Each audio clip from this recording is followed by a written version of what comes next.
listening to the Nutmegged Arena by the Nutmeg Assist. Hello, everyone, and welcome to yet another episode of the TNA Podcast. Myself, Rithwik, the host, and I'm joined by Chris, the co-host of the show.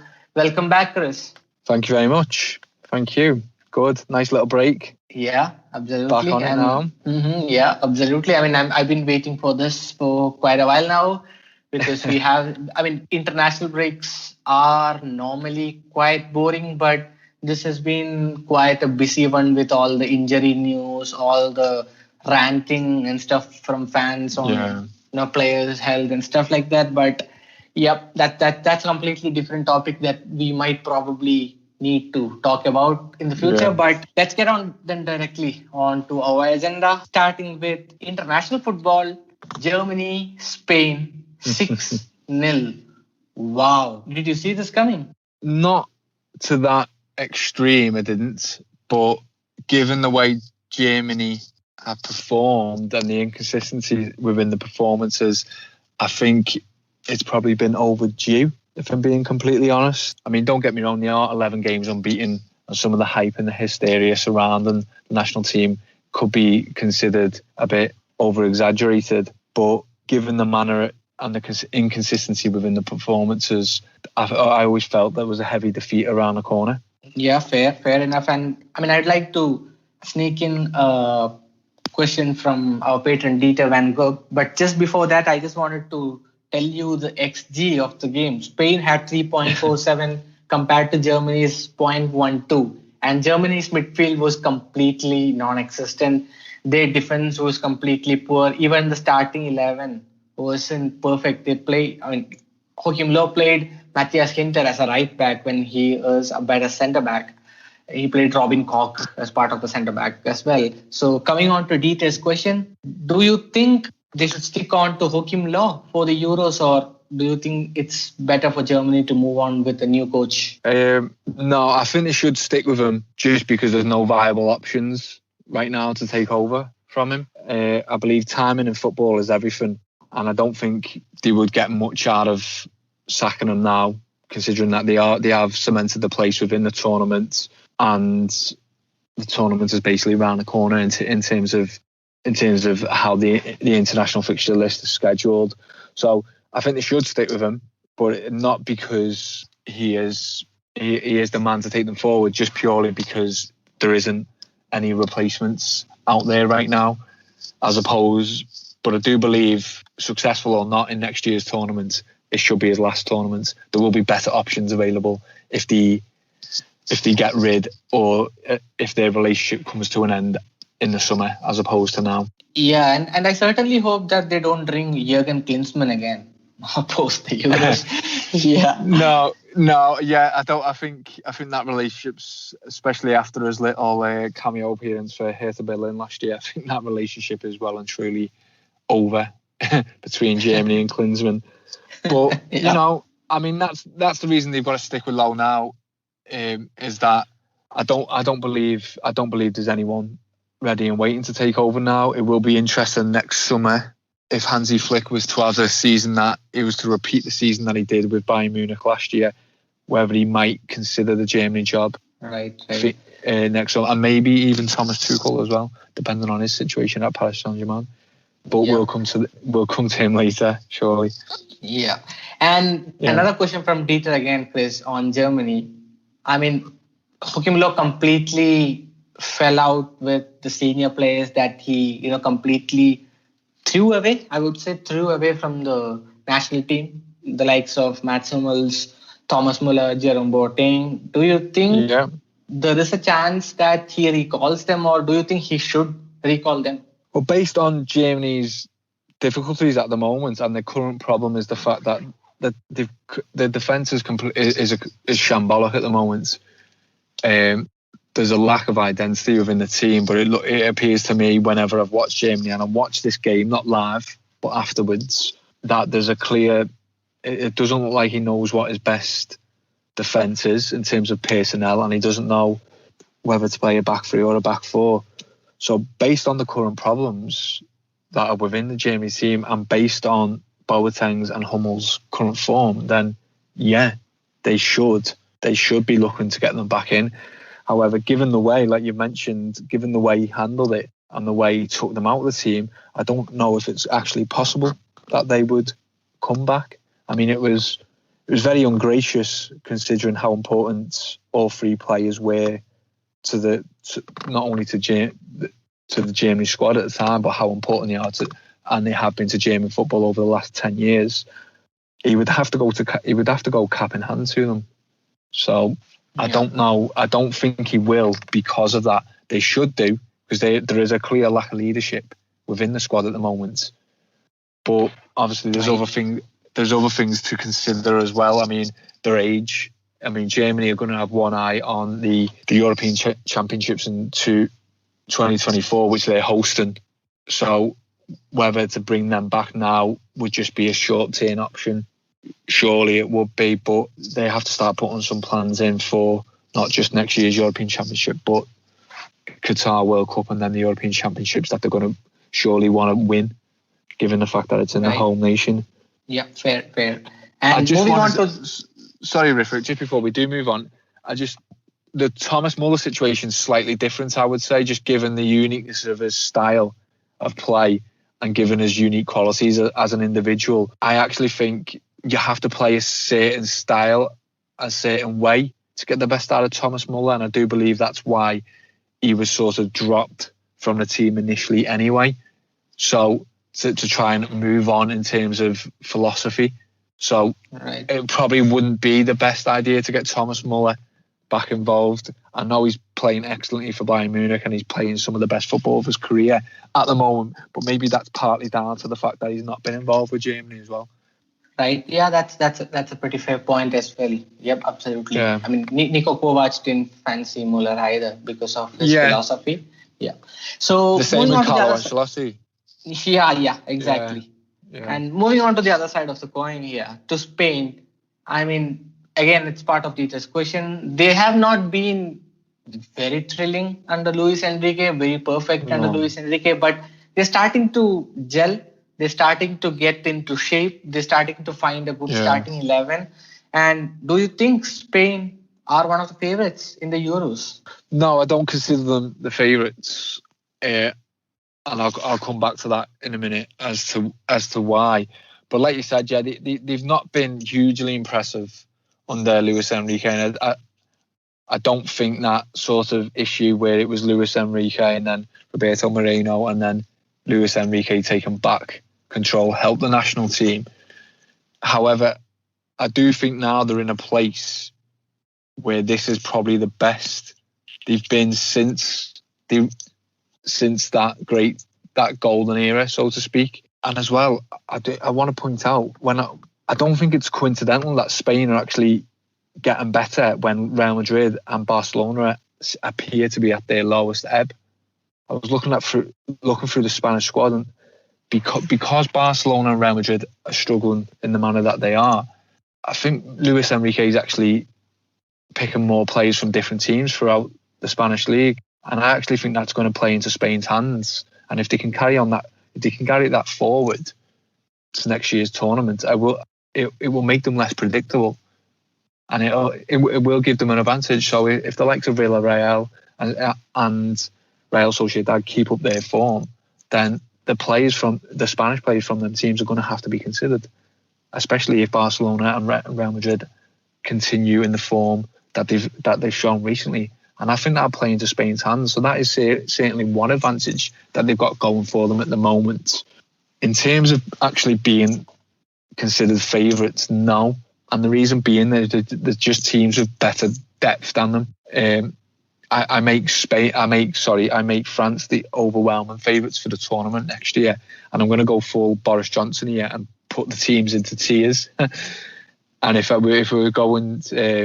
were making a tier 3, being hugely dangerous, I would make France in tier 3 and favourites for the tournament, and then in tier 2 I would put Portugal and Belgium, and then I'd put in tier 1 sort of teams such as England, Germany and Spain, teams that could win it but not considered the majority favourites. Yeah, that's again a fair call, I would say. I mean, the way you subdivided it into tiers was quite funny. But yeah, and again coming to another question from Dieter. Yeah. I mean, I'll rephrase this a bit because that probably makes it more clear. Who do you think is gonna be the surprise team in the Euros next year? Yeah, good question. To be honest, the way the tournament's formatted now, it favours the big teams in terms of it gives the teams with the third place fin. Obviously, because now you can finish third within the group and still go through. It gives the teams with the better players more chance and more time to actually go through and actually develop some form within the tournament. So I don't think there's going to be an actual shock in terms of who wins it. I do believe it will be France that wins it, but if not, one of the next two teams that I've mentioned, Portugal or Belgium. And it sounds crazy that I'm going to say this team because of the nation that they are, but I'm going to say keep an eye on Italy. Now, to consider them a surprise within the tournament is quite shocking given the success of the nation in terms of World Cups, etc. But they weren't in the last World Cup. They were at 2016, but they struggled, and we knew they were going to struggle in that tournament. 2014, they were shockingly bad.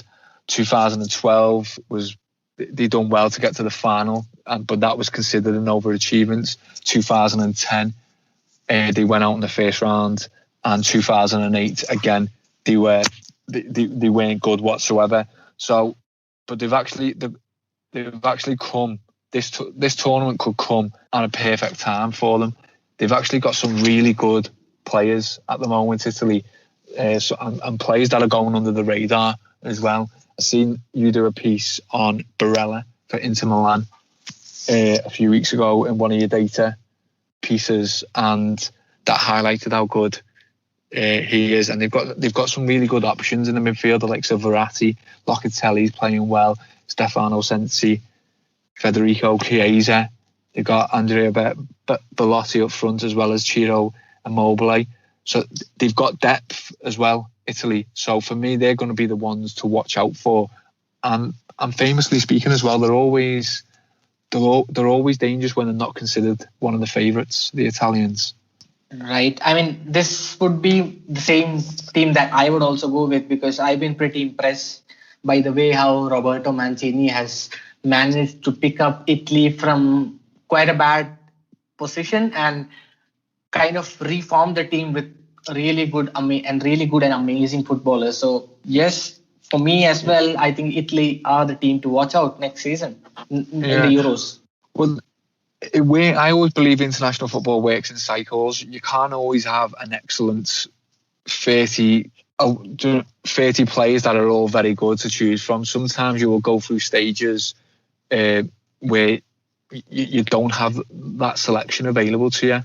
And I think over the last maybe 5 or 6 years, or the period of 2010 to 2018, it was just one of those eras in which Italy just didn't really have that many good options available. But all of a sudden, over the last 2 years, you're seeing a lot more competition within Serie A. And like you said, Mancini's done a good job.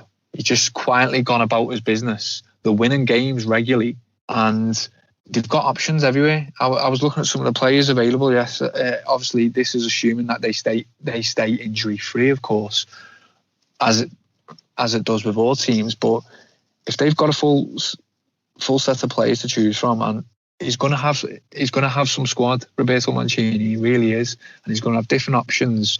Possibility of taking players that can switch between systems as well, which always helps in international tournaments. Yeah, absolutely.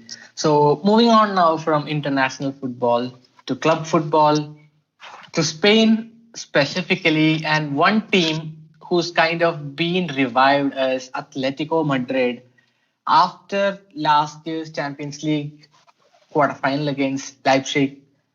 There were a lot of shouts on, not just shouts, a lot of questions raised on Simeone, and people were saying that he probably reached the peak with Atletico and it was probably time to move on. But the way he started this season has been terrific. 6 wins, 2 draws, 8 games played, 20 points, second in the table. The team on top of the table are Real Sociedad, who have 23 points. They played 10 games as well. So Atletico have 2 games in hand. They are 3 points above rivals Real Madrid, who played a game extra. And Barcelona, who's played the same amount of games as them, have 9 points less or 8 points less or 7, I guess. I'm not sure.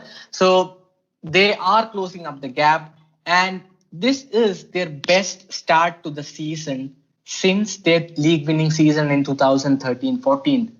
And in that particular season, in their first 8 games, they actually won every single one of them. 24 points. This time, again, they've got 18 points, 2 draws. So they just dropped 6 points. But it has been a terrific start for Diego Simeone. So, Chris, what do you think has changed from all the shouts and rambling that went on at the end of last season, and the way Atletico played this season has also been different? So what do you think has gone differently, and what do you think has Simeone changed? One name, João Felix. No, you've made some very interesting points there yourself. We'll go back to start with the sort of the rumours and the sort of the groaning around Atletico Madrid towards the back end of last season, and the way they exited the Champions League. Obviously, I felt he did deserve criticism for the way they went out against Leipzig. I thought there was an opportunity for Atletico Madrid, given the way the tournament was reformatted, for them to go on and actually win it. But the opportunity wasn't taken, and he did show a bit too much stubbornness, maybe, or a bit, I don't know what the right word is, in that game. He didn't go for it when the opportunity came, and Leipzig were deserved winners. So the criticism was right. Obviously, I don't believe he should have got sacked, because you know what you're getting from him. You know that he's going to guarantee Champions League football, and given the financial state of the club, Atletico Madrid needs Champions League football. So all those people saying that he should get sacked, well, who else are they actually going to get in to do a better job? It would represent a complete change of style and philosophy. And why break that when you know it's worked for him and Atletico for the last 10 years now. So I think the criticism was right. Given moving forward in relation to what has happened this season, it's been a fantastic start by them. I mentioned João Felix there. I think his partnership with Luis Suarez, and I know Suarez weren't available this weekend against Barcelona, and he still managed to get the job done, which was mentally, I think, is going to prove dividends for them, because I think they needed to get over that hurdle of beating Barcelona, and they did do. But going back to João Felix's partnership with Luis Suarez, whenever I've seen them play this season, it's real. It's a real partnership, this. It's starting to click for them as well. They've been brilliant so far, both of them. And I know João Felix has been exceptional, and it looks like he looks like he's earned his manager's trust as well. It looks like, and he's given Simeone no alternative really but to trust him with his performances. He truly has been fantastic, and it looks like this could be his season, especially if he carries on. But one of the things that you've mentioned there, what has changed, whenever I watched Atletico last season or the season before, you will always know what you're going to get from them defensively. You know that they're going to be well organised. You know how good they are in terms of pressing the ball and handing you off the ball and having that deep block. But when it came to their attacking, it always appeared to me like I don't want to go as far as saying they didn't know how to attack, but it didn't look like the players knew sort of what each other's position was when they were attacking. If that makes sense, it looked like it had no structure compared to the defensive. It looked like they knew how to defend brilliantly. They looked like they know each other's positioning, like defensively. But when it comes to attacking, it just didn't look like that fluidity was there. But this year it does. And I think that's been the major difference. And I think that's because of João Felix and Luis Suarez. and what they've brought to the team. They're being a lot more clinical. They're being a lot more decisive in the final third as well. And Simeone himself has shown a little bit more flexibility in terms of formation. They played a 5-3-2 this weekend against Barcelona. When I watched the highlights against Cadiz before the international break, it looked like they were operating in a 3-4-3, but that can also go into a 5-3-2 as well. And it looked like they switched. Against Moscow in the Champions League, it looked at times they were playing a 4-3-1-2 or 4-3-2-1, depending on what area of the ball that they were attacking with. So Simeone himself has shown that little bit of flexibility. The style hasn't changed. They are still defensive. They are still a defensive team. They are still a team that is going to sit back. But it looks like he's making the most of that partnership up front, which, as long as they stay injury-free and COVID-free, then this could be their year. I really do think so. And I don't think they will get a better opportunity than this year at Rithwik, given the inconsistency of Real Madrid and given how bad Barcelona have been so far. Yeah, and you talked about Luis Suarez there. You look at one of the statistics this season: non-penalty expected goals per 90 from all the players who played more than more than 100 minutes, say more than 100 minutes, or you take just more than 17 minutes, 1-7 for all players who played more than 17 minutes. Luis Suarez sits on top on the non-penalty expected goals per 90 statistic, and that shows that the way or the signing of Luis Suarez was a masterstroke and was the right decision as of now. Fantastic signing, it really was. Bit daft of Barcelona not to include Atletico Madrid on their list of clubs that they didn't want Luis Suarez to go to. Bit of a funny story there, but fantastic move for both parties, I think, involved.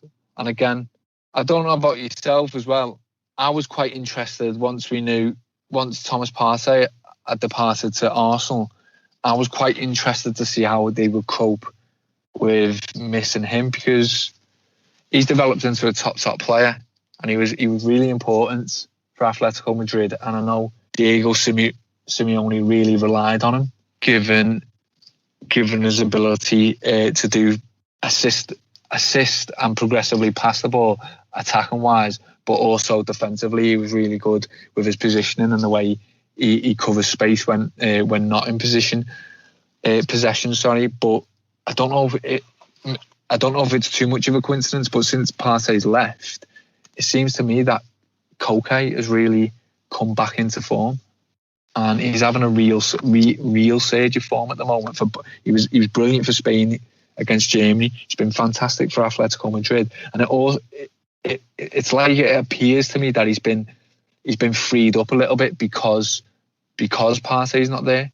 And I mean, this guy's incredibly talented, and he's been off the boil probably for maybe the last 12 months or maybe even last 2 seasons.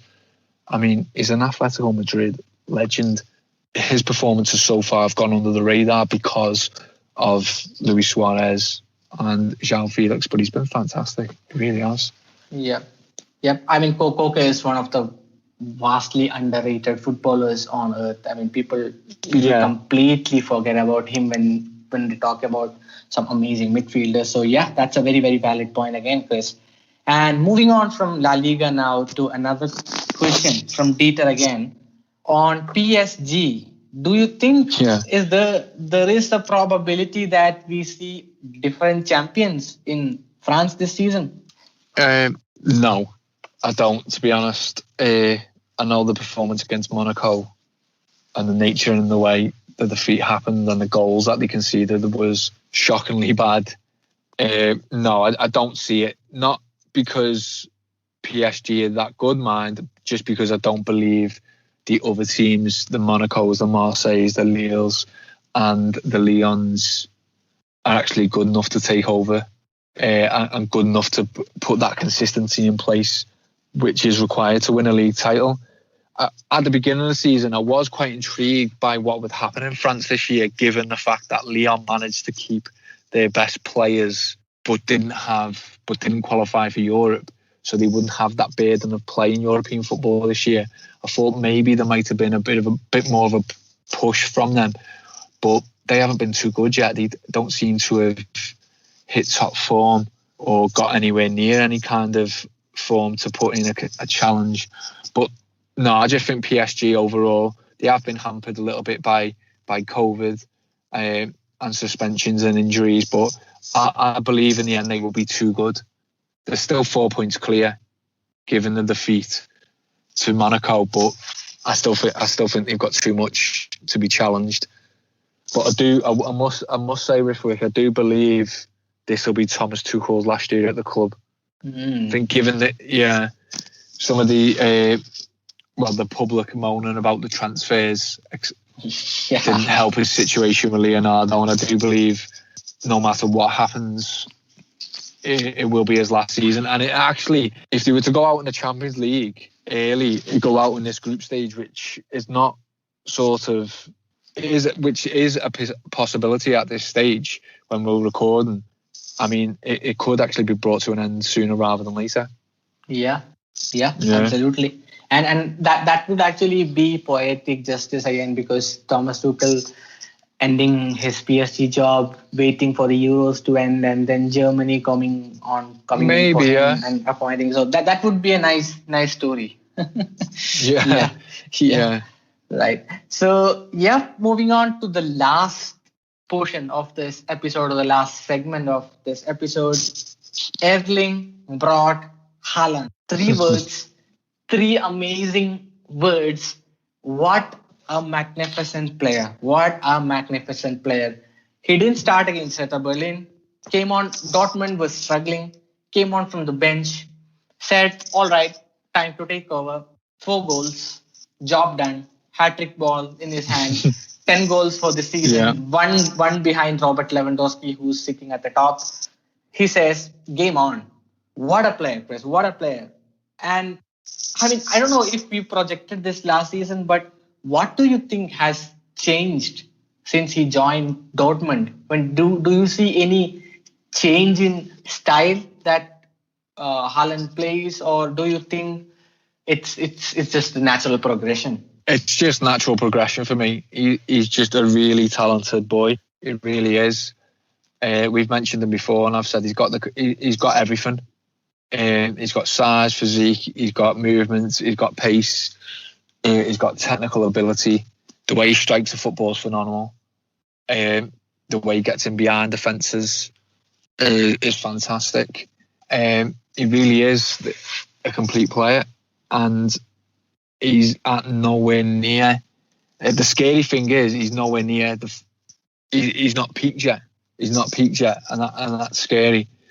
This is a lad that will reach the pinnacle of football. There's no question about it. As long as he doesn't get any kind of career-threatening injuries, or he doesn't make the wrong move in terms of transfers, which I don't think he will. He seems to have a real level headedness about him. What we're seeing is just the start of a fantastic football career. Really is. And again, this won't be the last time we speak about him this season. It might not even be the last time we speak about him this month. He is that good. Nothing surprises me with him. He's just, it's getting to the point now, but even like you said there, he comes off and comes on the bench, scores 4 goals and wins the game. I mean, unfortunately I couldn't watch the Borussia Dortmund game, but when I looked at the scoreline, it's not a surprise to see him score 4 goals. And I think that's one of the biggest compliments I can give him, really. I look at how score. Do you know what I mean? It's now getting to the point where, Borussia Dortmund scored 5. I wonder how many Haaland got. Do you know what I mean? It's not like, Borussia Dortmund scored 3 or 4. I wonder if he scored. It's how many has he got. Do you know what I mean?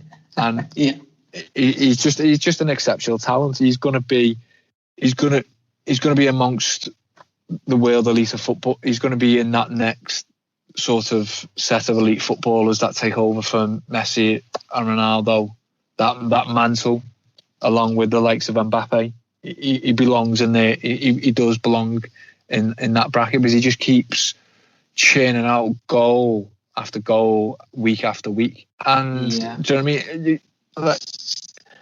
Maybe, obviously, people will argue he's in a better team, so it's natural that he's going to score more goals.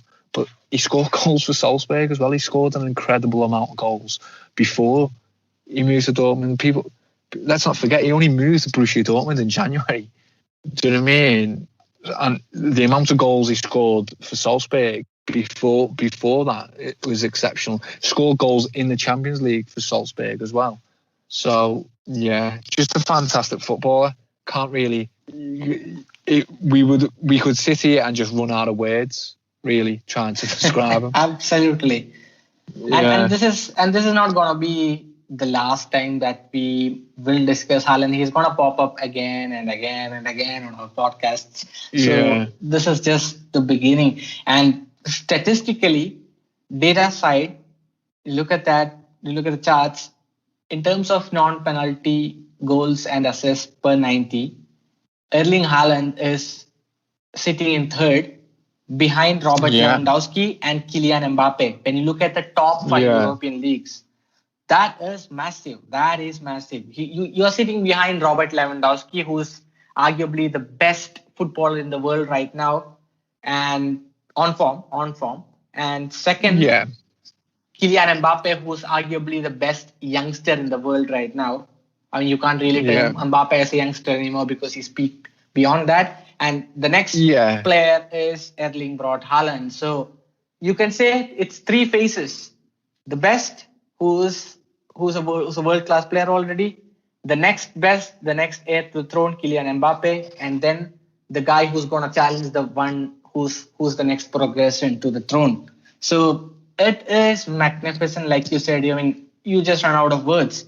And there was someone who put out a metric or a database on Twitter recently. I forgot who it was, saying that the number of catches that he takes before shooting is very less. I mean, he takes sometimes shots first time, and that is brilliant. That is a brilliant quality. Yeah. And Chris, I would like to. Sorry, go on. Yeah, I mean, I would like to pose a tricky question to you, to be honest. Yeah, go on. If you had to pick one from Kylian Mbappe or Erling Haaland, who would you go with? Based on everything. Well, based on the tactical maniac that I am, it would depend on what formation I had to play. But I think Mbappe is a lot further along his development scale than what Haaland is. They're both still at the moment exceptional footballers, but it's a tough question. It really is a tough question. I would go for Mbappe just because of maybe he's a bit more versatile in terms of position. He can play out wide and he can play centrally as well, even though I do believe he's more suited to playing out wide, cutting in, or he can play on the opposite side as well, wide right. But that's not a dig at Haaland. Haaland is just a complete number 9. He's got everything to play centrally. He's a complete striker, as where Mbappe's just got that little bit more versatility about him, and he's a little bit more further along in that development, like I said before. So Mbappe but as long as they both stay away from Anfield, that'll do me. I mean, I would say it would be better for both of them to choose Jurgen Klopp, because who else is better than Jurgen Klopp?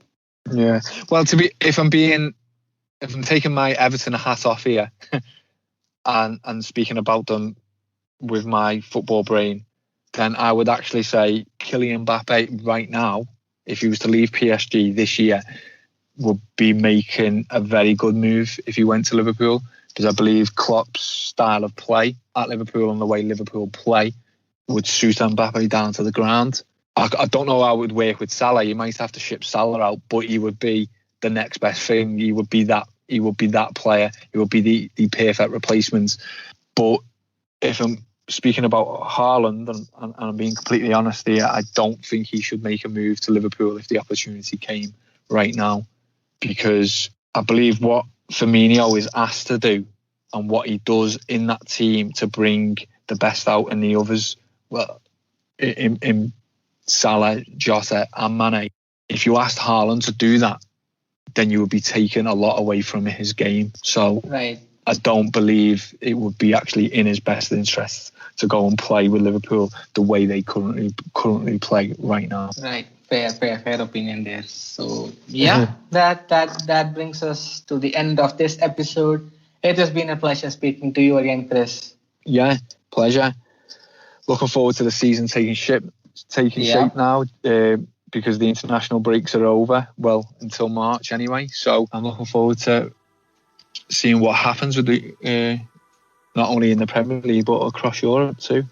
Yep, absolutely. Same here as well, mate. And thank you once again to all our patrons and listeners for tuning into our episodes. If you like the content that we produce, if you like our podcast, join us on Patreon and get more benefits. We'll have some really amazing guests coming in over the next 3 months as well. So join us on Patreon as soon as possible if you like our content and want to move a level up. So that's it with this episode. Until the next episode, bye-bye. Take care.